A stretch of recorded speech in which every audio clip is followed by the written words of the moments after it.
બિહારના પટનામાં જીતન રામ માંઝી દ્વારા આપવામાં આવેલ નિવેદન, અણુબોમ્બ ફોડીને એક કીડી પણ ના મરી તો હાઇડ્રોજન બોમ્બ ફોડીને તમારાથી કશું થવાનું નથી, એ સમગ્ર રાજકારણમાં ચર્ચાનો વિષય બન્યું છે. વિપક્ષના નેતા રાહુલ ગાંધી પર કટાક્ષ કરતા કહ્યું કે દેશ કઈ પ્રકારની રાજનીતિ પર ચાલી રહ્યો છે એ સમજાતું નથી. આજે પ્રશ્ન એ છે કે જ્યાં જનતા રોજગાર, શિક્ષણ અને ન્યાય માંગે છે, ત્યાં રાજકારણીઓ આવા નિવેદનો સાથે રાજકીય મંચને હાસ્યાસ્પદ બનાવી રહ્યા છે. આ છે આજની રાજનીતિની સત્ય પરિસ્થિતિ. राहुल गांधी ने कहा है वोटर आश्रय के दौरान खुलासा को लेकर हाइड्रोजन बम फोड़ेंगे।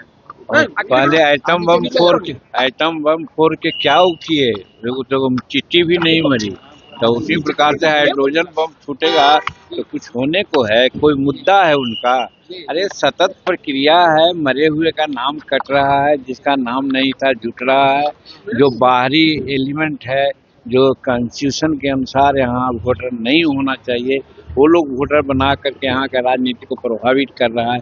उन लोगों को प्रभावित नहीं करने दिया जाएगा। इन लोगों का जो कुत्सित चाल है और जिसके बल पर ये लोग कहते हैं कि हम बड़ा पॉपुलर हैं, सब 2025 में उन लोगों को पता चल जाएगा। सर, नीतीश कुमार के अधिकारी के घर करोड़ों रुपए बरामद होते हैं और नीतीश कुमार भ्रष्टाचार को लेकर बात करते हैं। देखिए, ये बिहार नहीं, समूचे हिंदुस्तान में इस प्रकार की बात चल रही है। जो भ्रष्ट है, कम से कम इतना तो आप लोगों को कहना चाहिए कि जब नीतीश कुमार जी भ्रष्टाचार को किसी भी सूरत में टॉलरेट नहीं कर रहे हैं, अगर उनका ही पदाधिकारी अगर कोई करता है वो भी उसके रडार पर आ जाता है, ये तो नीतीश कुमार का बड़प्पन है ना जी। कांग्रेस का भी कमीशन एजेंट हो गया है नीतीश सरकार।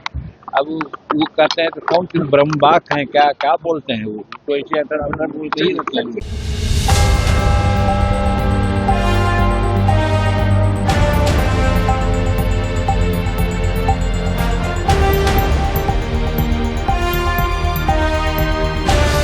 મહાગઠબંધન કાર્યક્રમમાં પીએમ મોદી અને તેમની સ્વર્ગસ્થ માતા વિરુદ્ધ અપમાનજનક ટિપ્પણીઓ અંગેના નિવેદન પર આરજેડી નેતા રોહિણી આચાર્ય કહે છે, હા, વડાપ્રધાન સાચા છે, કોઈને પણ માતા કે બહેન સાથે દુર્વ્યવહાર કરવાનો અધિકાર નથી. આ જ વાત તેમને પણ લાગુ પડે છે. જ્યારે તેમણે સોનિયા ગાંધી અને તેમના મંચ પર કોંગ્રેસની બધી મહિલાઓ વિશે ખરાબ બોલ્યા હતા, ત્યારે શું તેમના માટે તે યોગ્ય હતું? વડાપ્રધાને આજ સુધી તેના માટે માફી માંગી નથી. ચૂંટણી દરમિયાન બિહારની દીકરી સાથે દુર્વ્યવહાર થયો હતો. બિહારની દીકરીનું અપમાન કરવા બદલ બિહારના લોકોને તેમને માફ ક્યારે નહીં કરે. અને વડાપ્રધાન બિહાર આવ્યા અને બિહારીના ડીએનએ નો દુરુપયોગ કર્યો.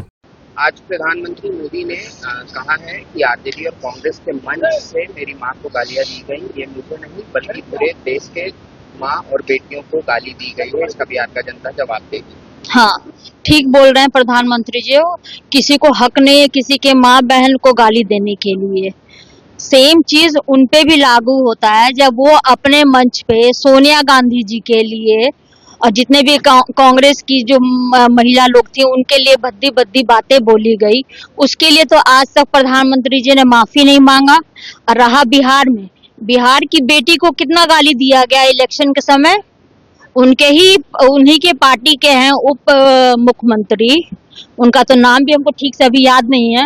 सुनते थे पहले मुरेठा बांधते थे कि मुरेठा हम तभी खोलेंगे कि जब नीतीश कुमार को गद्दी से नीचे फेंकेंगे, है ना।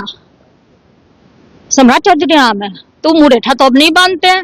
नीतीश कुमार तो अभी भी गद्दी पे हैं, तो फिर खुल कैसे गया? वो तो अपनी माँ का सौगंध लिए थे कि हम मुरेठा तभी खोलेंगे जब हम नीतीश कुमार को गद्दी से उतारेंगे। तो वो आदमी इतना भद्दी भद्दी बातें बोला था मुझे, तो आज तक उन्होंने माफी मांगा? भाजपा के नेता लोग ने माफी मांगा? बिहार की बेटी को अपमान हुआ, उसके लिए बिहार की जनता उनको कभी माफ नहीं करेगी। और बिहार के डीएनए को प्रधानमंत्री आकर के बिहार में गाली दिए थे, याद है कि नहीं? है ना याद? या पूछ लीजिएगा नीतीश कुमार जी से, कितना लोग अपना डीएनए टेस्ट कराने के लिए दिल्ली भेजा था, तो उसका क्या हुआ? उसके लिए कौन माफी देगा? हाँ, तो उसके लिए बिहार की जनता छोड़ देगी उनको? नीतीश कुमार के अधिकारी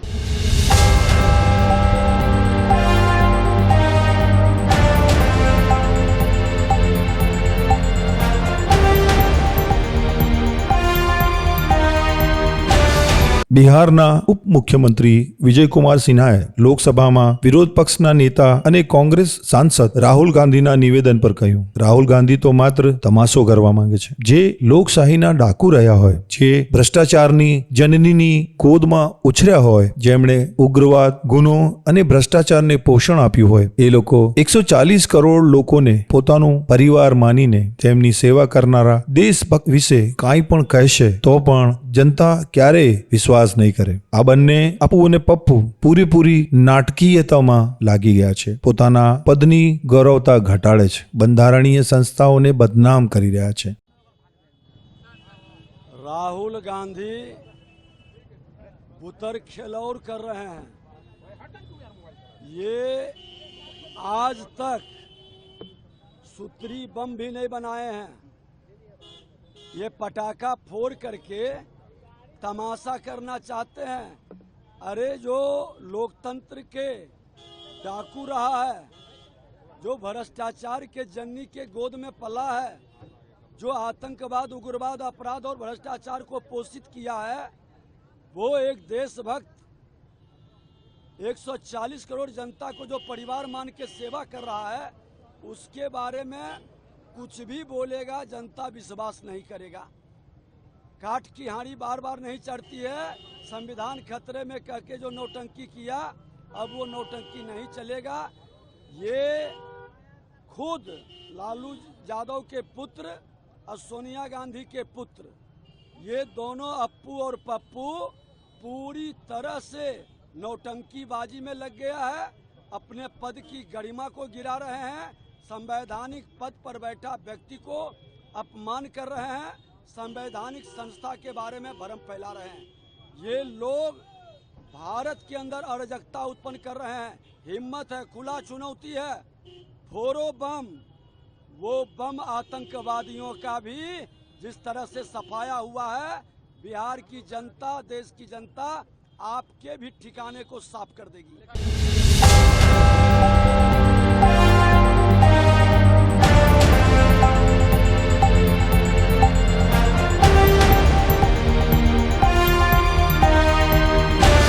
કોંગ્રેસના અગ્રણી નેતા તેમજ પોતે વકીલ શ્રીમતી રત્નાબેન વોરાને નવીનભાઈ ચૌહાણ પોતે જે વકીલ છે તેઓ દ્વારા એક જવાબદારી સોંપવામાં આવી અને તેઓએ તમામ સહકર્મીઓનો પણ આભાર વ્યક્ત કર્યો અને એમણે સંમતિ આપી અને અમારા હેતુઓને પૂર્ણ કરવા માટેનો સહકારનો દિલાસો પણ આપ્યો. જે આપણા ગુજરાત હાઈકોર્ટના પરિસરમાં ડોક્ટર બાબા સાહેબ આંબેડકરની પ્રતિમા સ્થાપિત કરવાનો જે સંકલ્પ છે તેમાં તે પોતે અને બીજા સઘળા ને પણ સહકાર આપવા અને એક મોટું પગલું આગળ વધારવા વિનંતી કરી.